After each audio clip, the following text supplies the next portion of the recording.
As Penn climbed, each movement deliberate and methodical, the silence between them stretched out, filled only by the scrape of her boots against rock and the quiet strain of her breath.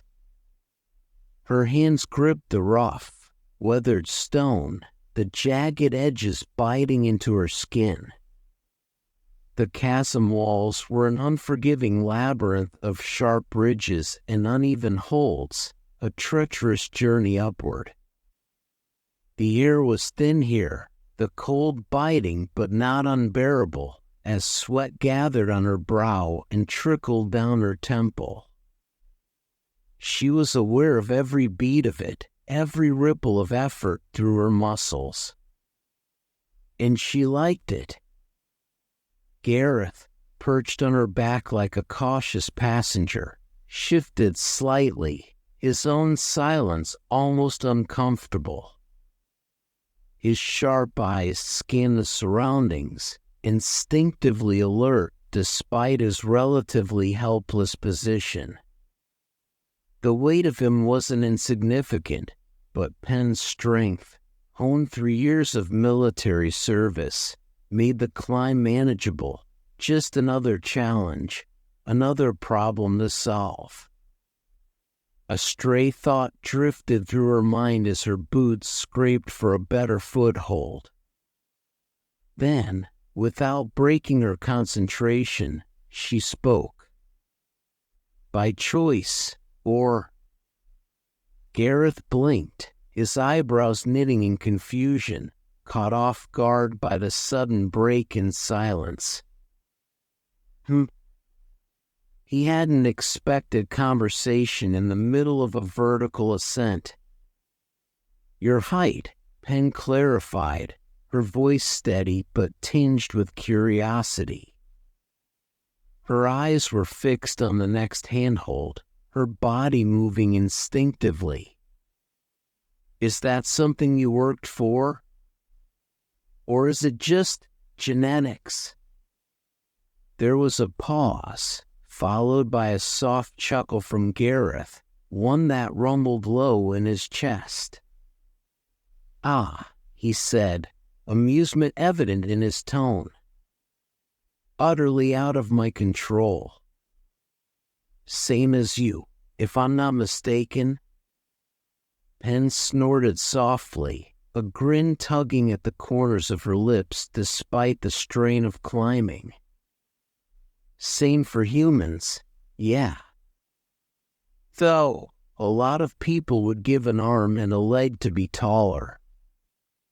She reached for a higher ledge, the muscles in her arms tightening with the effort.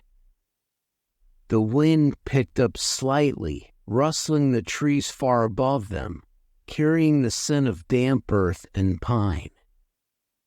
The world felt distant up here, detached, as if the climb had transported them into another realm altogether, one where the rules of civilization didn't apply. Only survival. Only grit. Do humans prefer to be shorter as well? Gareth's question came after a thoughtful pause, his tone genuinely curious, his sharp mind eager to compare the intricacies of their species. No, Penn chuckled, shaking her head as she hauled herself up to another ledge, her boots scraping against the rough surface. Quite the opposite. Taller is usually seen as better. It's kind of funny, actually, people get all hung up on it. Height means status, power, confidence. Or at least, that's what people like to think. Gareth hummed in response, his analytical mind turning over the information. Interesting. For us, it's almost the inverse. Shorter stature is generally preferred, though, as with all things, individual taste plays a role. Penn's grin widened, the teasing tone unmistakable as she glanced over her shoulder at him. "Oh? So, does that mean you've got a lot of experience to back that up? I think I'm about to get the scoop on Gareth's romantic endeavors, huh?" He laughed, a dry sound that echoed off the chasm walls. "Not particularly," he replied, his tone slightly self-deprecating. "A few prospects here and there, but none that really worked out. The one that seemed the most likely turned sour rather quickly." Penn tested a foothold before pressing on, the muscles in her legs protesting but obeying. "Oh no," she responded, a playful edge still in her voice. "I'm sensing drama." "Go on, spill." Gareth shifted slightly on her back, adjusting his weight carefully. "Turns out," he began, a sardonic smile playing on his lips, "nothing causes more trouble than a partner-turned-competitor." She didn't exactly take kindly to my career choice. Penn raised an eyebrow, intrigued as she maneuvered around a jagged outcropping. "Competitor? In what way?" "You've got me hooked now." He sighed, his voice taking on a mockingly theatrical tone. "I took up Dee's offer a few weeks into our courting, and I thought she'd be happy for me. After all, being on the nebula is no small deal. But to her, it was an insult." "An insult?" Penn's grip tightened on a protruding rock as she pulled herself up, her interest piqued. "How does joining a ship crew insult someone? You're working with a respected crew. Isn't that a good thing?" Gareth's expression darkened as he recounted the story. "Wayland society has been built on trade and travel for centuries. Social status is everything. You're measured by how many people work for you. The head of a trading company, for example, ranks far above a mere ship captain. Even being a captain can be seen as beneath certain levels of respect. So, when she found out that I wasn't in command of my own enterprise, but instead working under Deeg, well, I was suddenly not worth her time." Penn's lips tightened, an edge of disbelief creeping into her voice. "That's cold." She really cared that much about status? Gareth's eyes narrowed, his voice turning distant. "More than anything else. To her, relationships were about power and prestige. Being with someone beneath her station wasn't an option." Penn exhaled sharply, a wry smile pulling at her mouth. "I guess it's better she showed her true colors early on. You wouldn't have been happy with someone like that." "Perhaps," Gareth agreed quietly. "I don't dwell on it, honestly. I'm content here." "Well, I'm content aboard the nebula, not so much with clinging to your back as you haul us out of a pit in the middle of nowhere." Penn barked out a laugh, the sound bouncing off the walls of the chasm. "Did you just swear? That's gotta be a first for you." Gareth allowed himself a rare smile. "I might not have your colorful vocabulary, but I figured the situation warranted it." Penn glanced back at him with a playful smirk. I suppose. But what's that about my looser vocabulary? You calling me vulgar now? I'll drop you, man. Gareth's laugh was deeper this time, a rumble that made Penn grin despite herself. His laughter, she noticed, had a strange way of lightening the load, both figuratively and literally.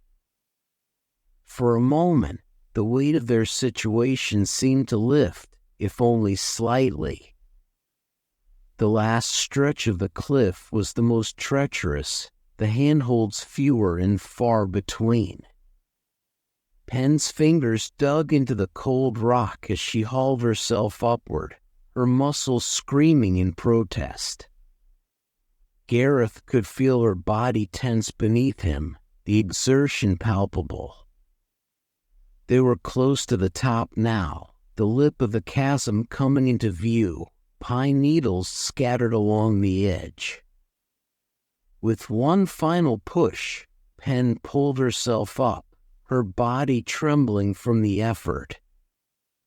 She clung to the edge for a brief second, her chest heaving, before she hoisted herself over, muscles burning with satisfaction. Gareth scrambled off her back, landing lightly beside her. Penn, utterly spent, collapsed onto the pine needle-strewn ground, lying flat on her back, her arms splayed out beside her. Sheesh, she breathed, staring up at the sky, the clouds drifting lazily overhead. Not bad. Gareth, still catching his own breath, glanced at her. What's not bad? The climb, Penn replied, a grin tugging at her lips. Not a bad workout. Used some muscles I didn't even know I had. Gareth's lips quirked in amusement. We can rest if you need. There's still plenty of daylight left. Penn stretched her arms overhead, feeling the pull of her sore muscles. Just for a minute. Then I'll be good. How much further do you think we have? Gareth checked the data pad strapped to his arm, his eyes flicking to the readings before scanning the horizon. We've got plenty of light left. You know how much farther it is? Penn sat up, brushing pine needles off her clothes. Not too far. I doubt the ship got much farther before touchdown. Gareth nodded, though his gaze lingered on the horizon, concern etched into his features. I hope the others are all right. Penn tilted her head, studying him for a moment. You don't seem that worried, she observed, her voice probing gently. Gareth's expression remained calm, his eyes distant. I'm not, he replied simply. Penn raised an eyebrow. That's cold, she remarked, though her tone held no malice. I trust them, Gareth said, his voice measured. They're capable. Our job is to handle our situation. Theirs is to handle theirs. Worrying won't change anything. They aren't children. Penn considered his words, a quiet understanding passing between them. She nodded, her lips curling into a small smile. You're right. With that, she stood, brushing the dirt from her pants before kneeling down to allow Gareth to climb onto her back once more. With a quiet sigh, he He obliged, and they continued their trek in companionable silence, their footsteps fading into the vast wilderness around them.